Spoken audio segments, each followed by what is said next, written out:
रामायणम की सीता के बदले बोल। फिल्म एक दिन के फ्लॉप होते ही साईं पल्लवी बोली, गलत हुई मेरी कास्टिंग। पहले दिन ही फुस हो गई कपिल शर्मा की फिल्म दादी की शादी। 1 करोड़ रुपए तक भी पहुंचना हुआ मुश्किल। एक्ट्रेस रीवा अरोड़ा से हुई बदसलूकी। डिलीवरी बॉय ने घर पर दी गालियां। मामला बढ़ने पर बुलानी पड़ी पुलिस। खबरों में आगे बताएंगे आपको 3,000 करोड़ रुपए कमाने के बाद भी खत्म नहीं हुई धुरंधर की कहानी। आदित्य धर लाएंगे तीसरा पार्ट, प्रोड्यूसर ने दिया हिंट। ऋषि कपूर की मौत के बाद शराब पीने लगी थी नीतू कपूर। काम पर लौटी तो लोगों ने मारे ताने, रहने लगी थी नशे में चूर। और मिथुन चक्रवर्ती के बेटे नमाशी चक्रवर्ती का छलका दर्द, बोले नेपोटिज्म का फायदा नहीं मिला, कोई मुझे जानता तक नहीं। नमस्कार दोस्तों, आप देखना शुरू कर चुके हैं Bollywood top headlines of the day. तो चलिए अब आपके सामने इन्हीं खबरों को थोड़ा हम विस्तार से रखते हैं। बीते शुक्रवार को एक्ट्रेस साईं पल्लवी ने रोमांटिक ड्रामा फिल्म एक दिन से बॉलीवुड में डेब्यू किया था, जिसमें उनके को एक्टर जुनैद खान हैं। हालांकि फिल्म को बॉक्स ऑफिस पर कोई अच्छा रिस्पांस नहीं मिला है और रिव्यूज में भी इसे कुछ खास नहीं बताया गया। लेकिन साईं पल्लवी ने हाल ही में फिल्म के प्रमोशन के दौरान खुलकर कहा कि शायद उन्हें लगता है कि इस फिल्म में उनकी कास्टिंग गलत हो गई। वो जल्द ही रणबीर कपूर के साथ रामायणम में सीता के रोल में दिखाई देंगी। इससे पहले उन्होंने एक दिन से बॉलीवुड में डेब्यू कर लिया है। अपने को एक्टर जुनैद खान के साथ YouTube channel Aamir Khan talkies पर बातचीत में साईं ने फिल्म में काम करने के अपने अनुभव और एक्टिंग के बारे में बात की।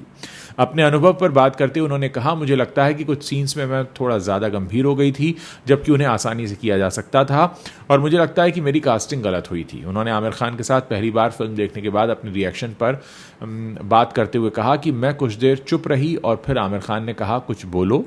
मैंने उनसे कहा कि मुझे नहीं लगता कि मैं इस रोल के लिए बनी थी और मुझे लगता है कि मुझे गलत रोल दे दिया गया है। फिर तुरंत आमिर खान ने कहा, तुम क्या कह रही हो। हालांकि जुनैद खान ने उनके आकलन से पूरी तरह असहमति जताई और उनकी एक्टिंग का बचाव किया। उनकी बात का जवाब देते हुए उन्होंने कहा, मैं पापा से कई बातों पर बहस करता हूं, लेकिन यहां मैं उनसे सहमत हूं। मैंने फिल्म बिना बैकग्राउंड म्यूजिक और साउंड के सिर्फ डायलॉग ट्रैक के साथ देखी और आप उसमें शानदार थी। ये कहना है जुनैद खान का। लेकिन बदकिस्मती से ये जो फिल्म है एक दिन, ये हमारे देश के दर्शकों को पसंद नहीं आई है। कॉमेडियन और एक्टर कपिल शर्मा की नई फिल्म दादी की शादी से मेकर्स को काफ़ी उम्मीदें थीं, लेकिन रिलीज के पहले ही दिन फिल्म बॉक्स ऑफिस पर फुस साबित हुई। 8 मई को सिनेमाघरों में रिलीज हुई इस कॉमेडी एंटरटेनर को दर्शकों का खास रिस्पांस नहीं मिला। शुरुआती रिव्यू भी फिल्म के पक्ष में नहीं रहे, जिसका सीधा असर इसकी कमाई पर दिखाई दिया। फिल्म में नीतू कपूर और रिद्धिमा कपूर साहनी भी अहम भूमिका में नजर आई हैं। इसके बावजूद पहले दिन फिल्म 1 करोड़ रुपए की कमाई भी नहीं कर पाई। सैकनिल की रिपोर्ट के मुताबिक दादी की शादी ने भारत में पहले दिन करीब 60 लाख रुपए का कारोबार किया, जबकि दुनिया भर में इसका कलेक्शन लगभग 72 लाख रुपीस ही रहा। ओवरसीज मार्केट में भी फिल्म की पकड़ कमजोर दिखाई दी। ये फिल्म कपिल शर्मा के करियर की दूसरी सबसे कम ओपनिंग लेने वाली फिल्म बन गई है। इससे पहले उनकी फिल्म ज्विगाटो ने पहले दिन करीब 43 लाख रुपए कमाए थे।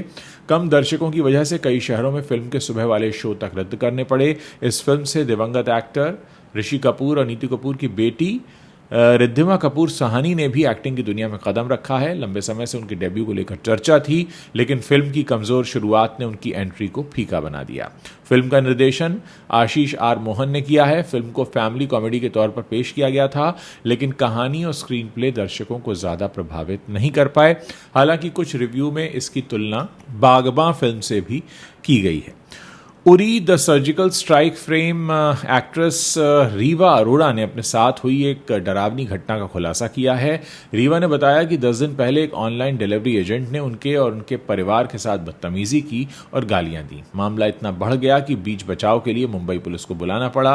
रीवा अरोड़ा ने अब इस पूरी घटना को सार्वजनिक करते हुए कंपनी की जवाबदेही पर सवाल उठाए हैं। ये घटना 26 अप्रैल की दोपहर करीब 3:30 बजे की है। रीवा के मुताबिक जब ब्लिंकिट का डिलीवरी एजेंट ऑर्डर लेकर पहुंचा तो शुरुआत से ही उसका व्यवहार ठीक नहीं था। रीवा ने बताया कि उसका टोन काफी रूड था। जब मैंने जवाब दिया तो स्थिति और खराब हो गई। फिर मेरी मां ने दखल दिया और शांति से मामले को सुलझाने की कोशिश की, लेकिन डिलीवरी एजेंट लगातार बदतमीजी करता रहा। रीवा ने आरोप लगाया कि डिलीवरी एजेंट का गुस्सा घर के दरवाजे पर ही शांत नहीं हुआ। जब वो वहां से जा रहा था तब लिफ्ट में रीवा की बहन को वो दोबारा मिला। रीवा ने बताया कि मना करने के बावजूद वो लगातार गंदी और भद्दी भाषा का इस्तेमाल कर रहा था। हमें लगा कि उसने हद पार कर दी है। बिना किसी उकसावे के हमारे प्रति अपमानजनक शब्दों का इस्तेमाल किया गया। ये सिर्फ एक बार की बात नहीं थी, ये बार बार ही ऐसा बोल रहा था। जब एजेंट ने कैंपस छोड़ने की कोशिश की तो रीवा और उनका परिवार उसके पीछे नीचे तक गया और उसे जाने से रोका। रीवा ने तुरंत मुंबई पुलिस को फ़ोन किया। रीवा ने पुलिस की तारीफ करते हुए कहा, पुलिस ने बहुत तेज़ी से रिस्पांस दिया और तुरंत मौके पर पहुंचकर कार्रवाई की। उस वक्त मामले को पुलिस ने संभाल लिया था और अब ये कानूनी माध्यमों से पूरा मामला आगे बढ़ रहा है। तो कुल मिलाकर एक अजीब सा वाकया ये पेश आया। और अक्सर होता है कि हमारे घर में अगर कोई अजनबी आता है या कोई डिलीवरी एजेंट आता है और उस तरह से बिहेव करे तो आप समझ नहीं पाते हैं कि अब हमें करना क्या चाहिए। फिल्म मेकर आदित्य धर पर बॉलीवुड इंडस्ट्री में इस समय कई सारे हॉट टॉपिक बने हुए हैं, क्योंकि धुरंधर के बाद हर किसी को उनके अगले प्रोजेक्ट का इंतज़ार है। और हो भी क्यों ना, आदित्य ने ऑडियंस को सिनेमा हॉल में एक ऐसा एक्सपीरियंस दिलाया है जिसे वो बार बार लेना भी चाहेंगे। और अब आदित्य धर की धुरंधर से जुड़ी एक रोचक चीज़ इंटरनेट पर इस समय काफ़ी वायरल हो रही है। धुरंधर की को प्रोड्यूसर ज्योति देशपांडे ने हाल ही में एक इंटरव्यू दिया, उसमें उन्होंने धुरंधर के बारे में बात की। उन्होंने फैंस को धुरंधर से जुड़े एक दमदार सरप्राइज के लिए तैयार रहने के लिए भी कहा है। ज्योति ने साफ कहा कि उनकी धुरंधर की कहानी अभी खत्म नहीं हुई है। बॉलीवुड हंगामा से धुरंधर की को प्रोड्यूसर ज्योति देशपांडे ने कहा, धुरंधर के साथ हम अभी खत्म नहीं हुए हैं। साल के अंत में ऑडियंस के लिए एक सरप्राइज लेकर आने वाले हैं। कुछ खास बात हमारे पास तैयार है। और हालांकि ज्योति ने साफ नहीं किया कि ये धुरंधर का पार्ट 3 है या इसकी कोई स्पिन ऑफ फिल्म होगी। ज्योति देशपांडे के इस बयान ने लोगों के बीच प्रोजेक्ट को लेकर सस्पेंस पैदा कर दिया है। जो बातें सोशल मीडिया पर पिछले काफ़ी समय से चल रही थीं वो लगता है कि अब सच होने वाली हैं। फैंस को एक बार फिर धुरंधर जैसी धमाकेदार फिल्म थिएटर्स में देखने को मिल सकती है। इससे पहले धुरंधर के जमील जमाली यानी राकेश बेदी ने भी धुरंधर पार्ट 3 पर रिएक्ट किया था। अपने कई सारे इंटरव्यूज़ में वो ये बात कह चुके हैं कि आदित्य धर धुरंधर 3 नहीं बनाएंगे, क्योंकि हमजा की कहानी दूसरे पार्ट में ख़त्म हो चुकी थी। लेकिन वो ये मानते हैं कि शायद किसी और हीरो के साथ धुरंधर फ्रेंचाइजी को आगे बढ़ाया जा सकता है। 30 अप्रैल 2020 को कैंसर से लंबी लड़ाई के बाद ऋषि कपूर का निधन हो गया था। ऋषि कपूर के निधन के बाद उनके परिवार को बड़ा झटका लगा था, खासकर उनकी पत्नी नीतू कपूर को। अब नीतू कपूर ने एक हालिया इंटरव्यू में इस बात का खुलासा किया है कि पति के निधन के बाद वो एकदम बुरी तरह टूट गई थीं। लोग उन्हें ताने दे रहे थे, उनकी रातों की नींदें उड़ी हुई थीं, वो शराब पीने लगी थीं। दरअसल ऋषि कपूर के निधन के बाद ही नीतू कपूर काम पर लौट गई थीं। उस वक्त वो खुद को बिजी रखना चाहती थीं ताकि इस दर्द से वो उबर सकें, लेकिन लोगों ने उन्हें काफ़ी ताने दिए। अब सोहा अली खान के साथ बातचीत में नीतू कपूर ने उस फेज़ के बारे में बात की है। उन्होंने कहा, मैंने बस काम करना शुरू ही किया था, उनका निधन हो गया और मैंने फिल्म जुग जुग जियो की। मैं काम पर इसलिए गई थी ताकि मेरा आत्मविश्वास वापस आ सके। मेरी हालत बहुत ख़राब थी और जब लोग कहते थे कि अरे उनका निधन हो गया और ये तुरंत काम पर जुट गई तो मुझे बहुत दुख होता था। ये बहुत बुरा था, लेकिन उन्हें ये नहीं पता था कि मैंने ऐसा किया क्यों है। मुझे आपको बताना होगा कि मेरे साथ क्या हुआ था। नीतू कपूर ने बताया कि पति के निधन के उस दर्द को भुलाने के लिए उन्होंने शराब का सहारा लेना भी शुरू कर दिया था। उन्हें बिना पिए रात को नींद नहीं आती थी।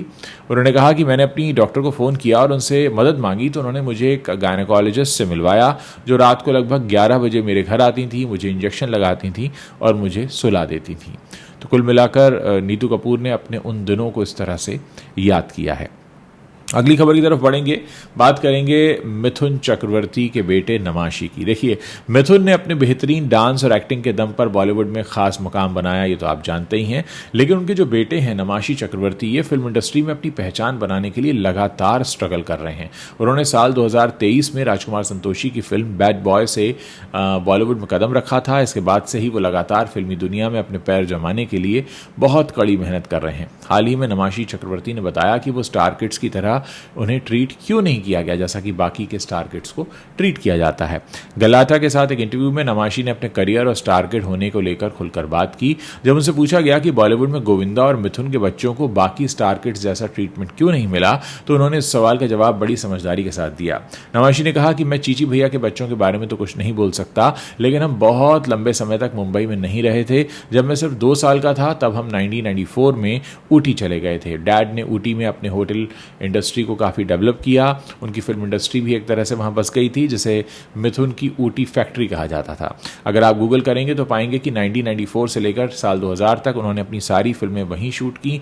उन्होंने अपना बेस शिफ्ट कर लिया था। फिर साल 2000 से लेकर 2006 के अंत तक हम कोयम्बटूर में रहते थे। हम जनवरी 2007 में वापस मुंबई आए और इस तरह से मैं तो इंडस्ट्री से पूरी तरह डिस्कनेक्टेड था। मैं बॉलीवुड का होकर भी बॉलीवुड का नहीं था। जब मैं वापस आया तो हमें यहाँ कोई नहीं जानता था कि मैं कौन हूँ, और मीडिया को भी नहीं पता था। मुझे अच्छा लगता है कि मेरी परवरिश कभी लाइमलाइट वाली नहीं रही, क्योंकि लाइमलाइट वाली ज़िंदगी आपको हर वक्त इम्पॉर्टेंट महसूस कराती है।